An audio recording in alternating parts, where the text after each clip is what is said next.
sur un marché français qui se seniorise, sur des tranches d'âge qui arrivent à 50-60 ans, qui ont acquis un bien immobilier, dont le pouvoir d'achat augmente, les enfants sont partis, qui récupèrent du temps de vivre et qui veulent en profiter le plus possible. Oui, on peut considérer qu'il y a trois marchés qui sont complémentaires les uns des autres.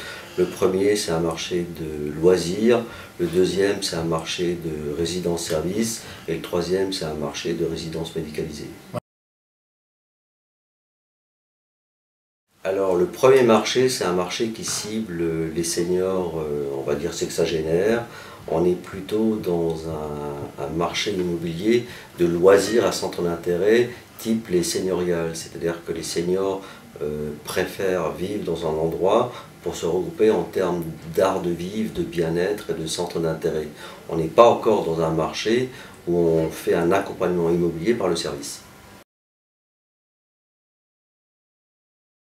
On parle de notion de regroupement de gens qui vivent dans le même endroit en termes d'immobilier et pour qui les centres d'intérêt sont peut-être un peu plus spécifiques. Ils ont plus de temps libre, ils veulent peut-être faire des balades ensemble, ils veulent peut-être sortir ensemble, mais on ne parle pas de village parce que dans le village, on sous-entend que des maisons. Ce sont des endroits où les gens qui ont à peu près les mêmes centres d'intérêt sont prêts à investir et on est plus dans l'art de vivre, dans le loisir.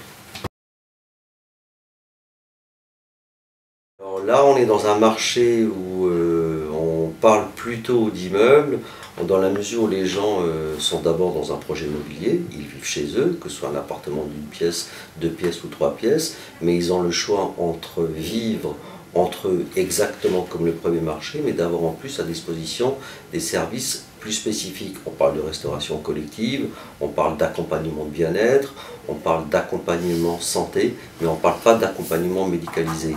Et ce qui est très important, on est sur des cibles 70-80 ans, ce qui est très important, c'est que les résidences-services permettent de faire le choix soit d'y vivre avec des services à disposition. Il n'y a pas d'obligation et on est aussi dans un marché d'investissement immobilier. Là, on est dans le marché qui s'adresse à une population de 75-80 ans et plus. Bien sûr, on vit de plus en plus longtemps et de mieux en mieux, mais il arrive quand même un moment où le corps envoie des messages et on a besoin de services plus spécifiques. On n'est plus dans le bien-être, on est dans l'assistance médicalisée, mais on n'est pas en milieu hospitalisé. On veut toujours vivre, on veut toujours être chez soi, on est peut-être plus dans son appartement, mais on est dans une sphère privée, mais on a besoin d'un accompagnement médicalisé. Il n'y a qu'une société de prestation de services qui est capable de l'apporter. Pour les deux premiers, c'est-à-dire le marché des sexagénaires ou le marché des 70-80 ans, on est d'abord dans une population qui a une projection sur son avenir et qui investit. On peut très bien avoir 60 ans, investir dans une résidence-service parce que d'abord c'est un investissement patrimonial. La pierre en France c'est encore le premier investissement, qu'ensuite cet investissement génère des revenus dont on a besoin pour continuer à profiter de la vie et peut-être qu'à un moment, justement, on puisse lui faire le choix d'aller dans cette résidence-service. Mais une résidence-service, c'est aussi bien l'immobilier que de l'art de vivre avec des services d'accompagnement. Oui, les seniors sont l'avenir du marché immobilier pour plusieurs raisons.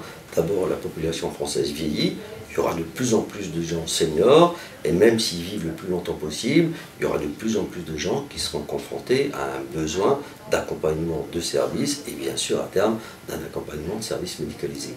Si on prend les données sociodémographiques, la moitié de la population française aura plus de 50 ans, dans à peu près 30 ans. Donc on s'achemine vers une société qui vieillit, et les seniors ayant plus de pouvoir d'achat, il est clair que le marché de la promotion immobilière fait une projection de capacité de demande qui au jour d'aujourd'hui n'est pas servie.